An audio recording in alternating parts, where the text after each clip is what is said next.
Ang propeta ay ang tagapagsalita ng Diyos, spokesperson.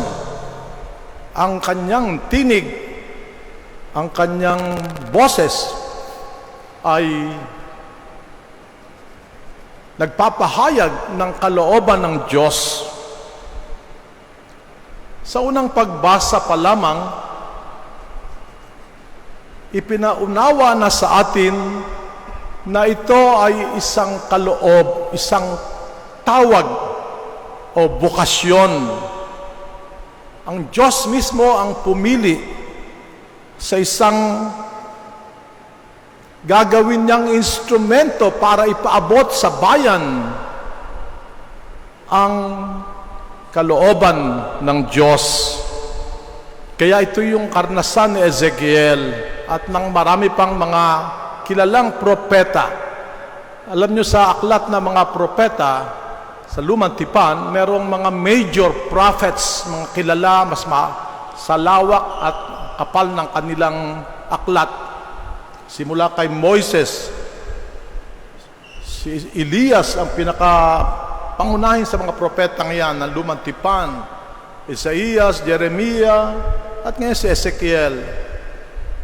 Pero lahat naman tayo ay sa iba't ibang pagkakataon tinatawag din na magsalita para sa kapakanan at kalooban ng Diyos. Sapagkat ang maging propeta ay ang bigyan ka ng karunungan marahil o kalaliman ng pananaw na mahigtan ang kasalukuyan na lugar at panahon. Binibigyan ka ng kakayahang magnilay at kumilatis sa mas malalim pang kahulugan ng mga pangyayari sa buhay. Hindi lamang humusga o nagdidesisyon batay sa panglabas na kaanyuan. Ang propeta ay binigyan ng isang pananaw para sa hinaharap, a vision of a future. Kaya ito yung tawag, kaloob ng Diyos. Madalas, ang mensahero ang napagbubuntunan ng galit sapagkat ang mensahe ay hindi maganda sa pandinig. Ito yung propeta. Hindi siya popular, bagamat ang kanyang ipinapahayag ay hindi mula sa kanyang sarili, kundi sa ipinasasabi sa kanya ng Diyos. Isipin natin kung iakma natin sa ating panahon. Sino ba yung mga nagsasalita para sa ikabubuti ng bayan o para sa pagpapaalala o pagbibigay babala sa bayan na sila ay lumalabis na sa kanilang pamumuhay material o pamumulitika at papaalalahanan sila ng isang propeta. Natural, tatanungin, sino ka ba? Ano ang kapangyarihan at karapatan mong magsalita? Saan galing ang iyong karunungan? Ito yung karanasan ng Panginoon sa ating ebanghelyo.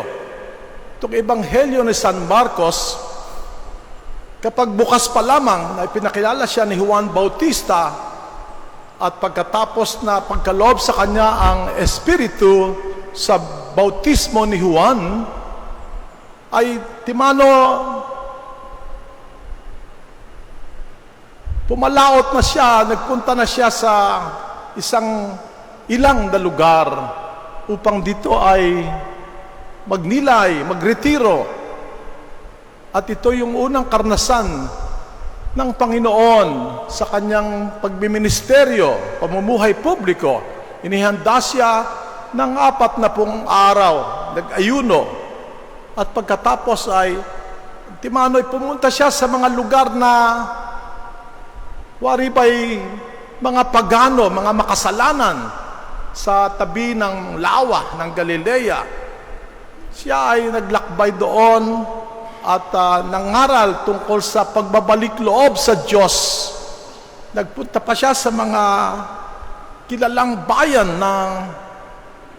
ng mga pagano.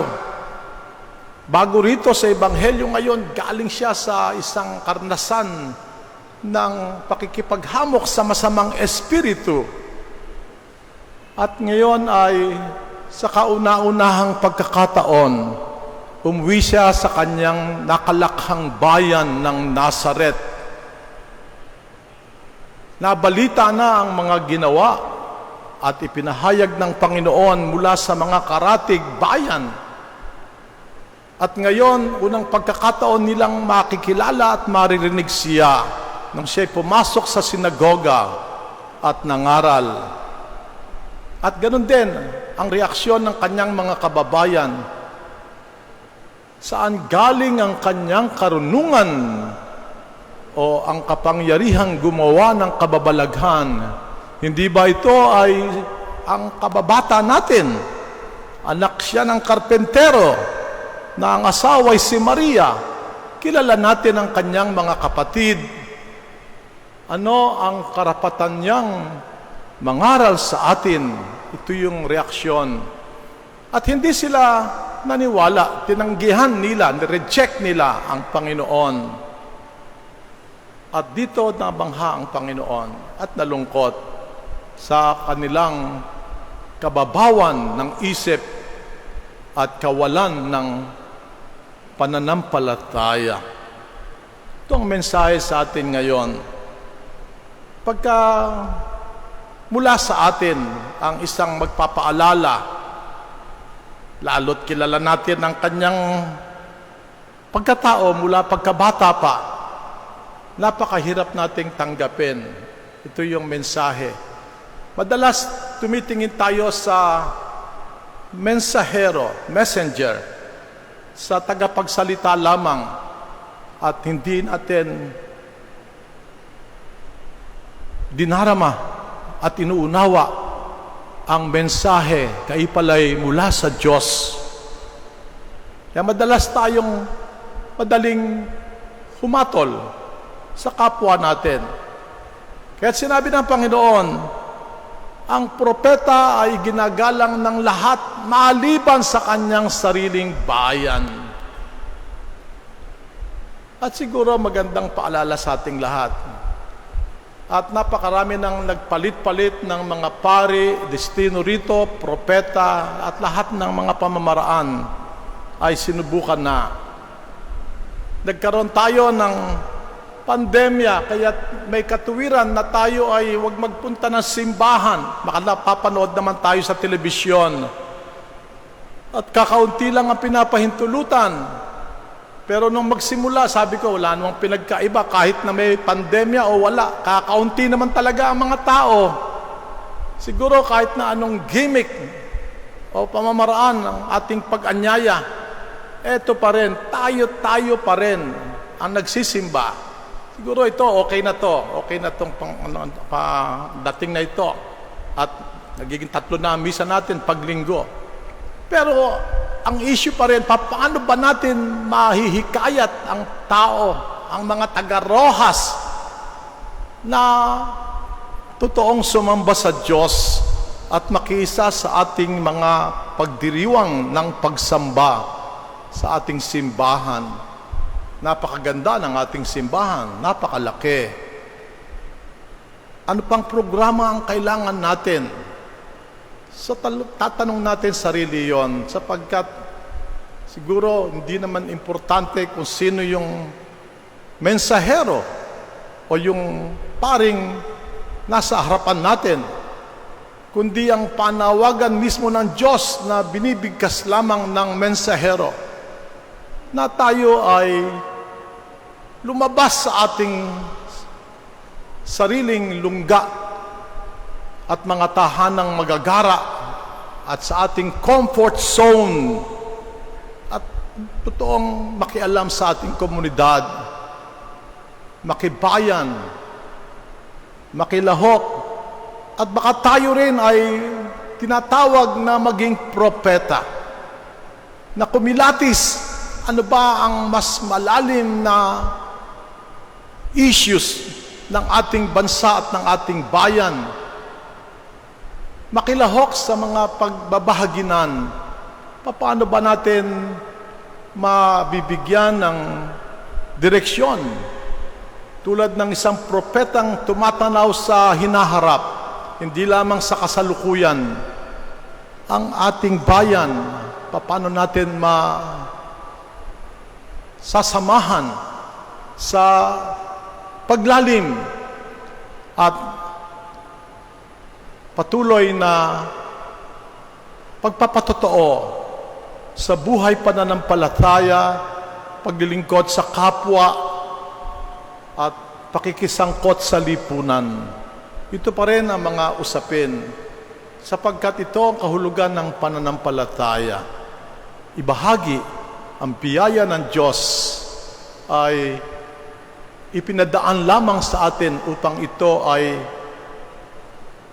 maging kapakinabangan ng bayan, ng komunidad. Ito yung maliwanag na mensahe sa atin. Tayong lahat ay inaanyayahan na kumilala, tumanggap sa mensahe, at tayo mismo ang maging tagapagdala ng maliwanag na panawagan ng Diyos na tayo ay kanyang bayan, ang ating simbahan. Muli po, manalangin tayo. Panalangin natin ang ating bagong pari.